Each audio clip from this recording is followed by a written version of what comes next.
Hi everybody, welcome to my YouTube channel Dr. Srinivas Medical Concepts and my FB page Dr. Srinivas Concepts. This is Dr. Srinivas, neurologist from Andhra Pradesh, India. I am also the medical author of the book Focused Neurology. Today we are going to discuss a very interesting topic, the small fiber neuropathy versus the large fiber neuropathy. The differences between the small fiber neuropathy and the large fiber neuropathy. To know the small fiber neuropathy and the large fiber neuropathy, first we should have an understanding of peripheral neuropathy. So what is peripheral neuropathy? What is this peripheral nervous system? The nervous system is divided into two parts. One, the central nervous system, second, the peripheral nervous system. Central nervous system basically contains brain and spinal cord. The peripheral nervous system contains nervous structures outside the brain, that is the cranial nerves, 3rd to 12th, because 1st and 2nd are part of the central nervous system. They are extensions of the brain. So cranial nerves from 3 to 12 and outside the spinal cord, that is the peripheral nerves. So the peripheral nervous system is the nervous system which contains the cranial nerves from 3 to 12 and the peripheral nerves. So if there is an involvement or any pathology or any pathogenesis of this peripheral nervous system, we call that as peripheral neuropathy. So the clinical manifestations of peripheral neuropathy are basically three. One, the motor, second, the sensory, third, the autonomic. Motor means the motor strength gets affected. They will have weakness. Sensory means they will have sensory loss. Autonomic means involuntary organs get affected. So motor, sensory and autonomic, and in sensory also we have large fibers and small fibers. Large fibers are concerned with position joint vibration sense and small fibers are concerned with pain and temperature. Right. When we come to pathophysiology, basically the peripheral nerve contains axon, the central part, and the surrounding part, the myelin sheath. The axon gets affected. If the axon or central part gets affected, the amplitudes get decreased. If the covering of the nerve gets affected, that is the myelin sheath gets affected, the saltatory conduction, the impulse traveling from the one node of Ranvier to the other node of Ranvier, that is the saltatory conduction gets affected. So the conduction velocity gets decreased in demyelinating neuropathy. So the axons may be mildly myelinated, slightly myelinated, or well myelinated and can become large fibers.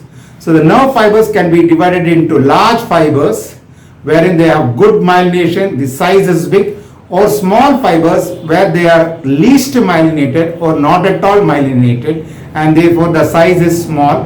We call it as small fibers. So basically we have large fibers and the small fibers. The large fibers, the size is big and they are well myelinated. So it is primarily concerned with two types. One, the motor, that is it is responsible for the strength. So if the large fibers get affected, the myelinated fibers get affected, the corticospinal tract is also well myelinated and therefore the strength gets affected and person will have weakness. Likewise, the large fibers, where the size is big, where they are well myelinated, these fibers carry the position joint sense, proprioception, and go through the posterior column, and therefore when the large fibers get affected, the position joint vibration sense also gets affected. So sensory loss could be large fibers or small fibers. If large fibers get affected, two types of functional loss we see. One, the motor, so the motor strength is affected. Second, the proprioception, that is the position joint vibration sense gets affected. When we come to the small fibers are also two types. One, least myelinated or very mildly myelinated, which carries the pain and temperature sensation, and finally it goes to the spinothalamic tract, they are also least myelinated. So pain and temperature fibers are least myelinated, they are small in size and are least myelinated. The second type of small fiber is the autonomic fibers, which are not at all myelinated, they are unmyelinated. So the small fibers, the size is small as the name implies, and it contains either no myelination like autonomic fibers or very small myelination like pain and temperature sensation. And so Neuropathy is fundamentally divided into large fibers and small fibers. Large fibers also two types of functional loss. Small fibers also two types of functional loss. Large fiber loss, there are two types. One, the motor, the strength gets affected. Two, the proprioception, position joint vibration sense gets affected. The small fibers are also two types. One, the pain and temperature gets affected. Second, the autonomic gets affected. So having these concepts, now let's see the differences between the large fiber neuropathy and the small fiber neuropathy. So in small fiber neuropathy, the slightly myelinated fibers, the pain and temperature fibers get affected, and therefore the pain and temperature, once they get affected, there can be painful sensation because of the dysfunction of these small fibers. There can be burning type of pain. Classic example of small fiber neuropathy is diabetes mellitus. Classic example of large fiber neuropathy is vitamin B12 deficiency. So whenever we talk about small fiber neuropathy, just imagine that we are talking about diabetes mellitus. Whenever we are talking about the large fiber neuropathy, just imagine that we are talking about vitamin B12 deficiency. So in small fiber neuropathy, example diabetes, there will be burning sensations in the feet and the hands. So it may be burning type of sensations. Whereas in large fiber neuropathy, the large fibers are concerned with only position joint vibration sense. They are not concerned with pain and temperature loss. And therefore in large fiber neuropathy, there are no painful sensations. In small fiber neuropathy, the position joint and vibration sense are preserved because they are carried by large fibers. Whereas in large fiber neuropathy, the position joint vibration sense are affected because position joint vibration sense, the proprioception, are carried by large fibers. So in large fiber neuropathy, position joint vibration sense gets affected. So the position joint sense gets affected, the fundamental functional loss they get is imbalance. They can't stand steady like this. They keep falling, they keep swaying. To some extent, it can be compensated by vision. The balance is basically by three systems. One, the ocular system. Second, the proprioceptor system, that is a position joint vibration sense. Third is the vestibular system. Vestibulocerebellar system. So out of these three, if one goes, person develops imbalance, but the other system to some extent can compensate. But if both the systems out of these three are gone, person will have imbalance.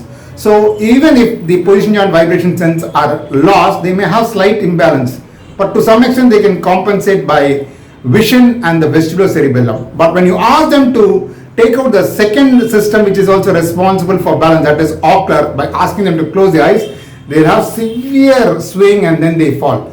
This we call it as Romberg sign.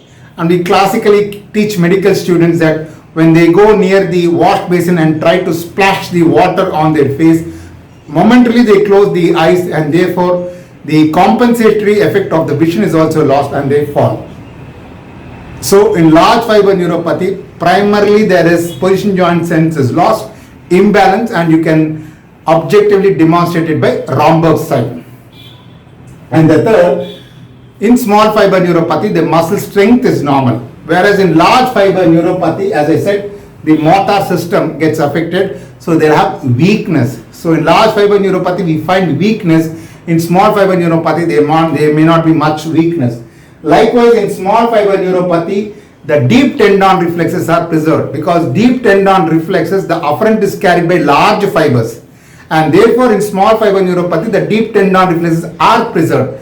Whereas in large fiber neuropathy, example B12 deficiency, the position joint vibration sense gets affected. The afferent of the reflex is the position joint vibration sense and the efferent is the motor. So when the afferent or the position joint sense is gone or the efferent, the motor is gone, it can lead to severe loss of deep tendon reflexes. So deep tendon reflexes are preserved in small fiber neuropathy. They are affected in large fiber neuropathy.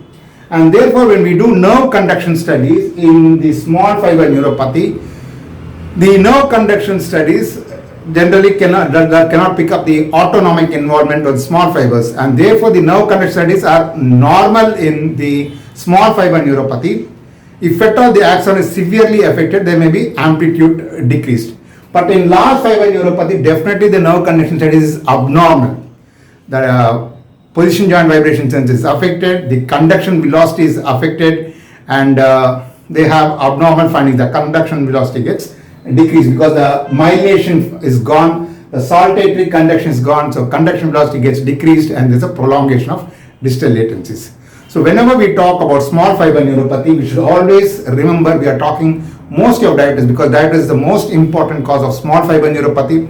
So always imagine diabetic neuropathy, they'll have pins and needle sensations, they'll have burning sensation, they'll have dysesthesia, because pain and temperature sensations are lost, but their strength is normal, their reflexes is normal, they do not have imbalance, and the nerve conduction studies is also almost normal.